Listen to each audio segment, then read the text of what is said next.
My initial impressions of the NX-30 are that it's incredibly impressive. It's very small. It shoots AVC HD in, like a lot of kind of cameras this size, but it's, it's decent 1080 quality. But the really impressive thing is it has this balanced optical stabilizing system that just seems to be, a generation or two ahead of certainly what I've seen in cameras this size.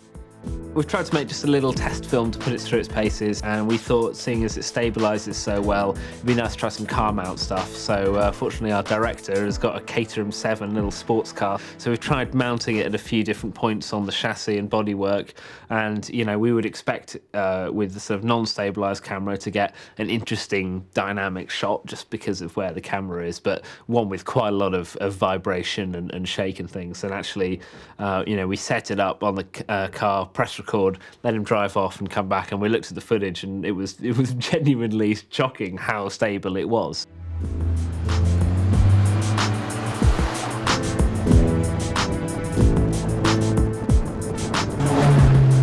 What we saw was that the car moved within the frame as the lens stabilised the shot. So the horizon, not that it specifically looks for the horizon, but it seemed like the exterior of the car was much more stable, and almost as if there was someone operating it, kind of tracking it around.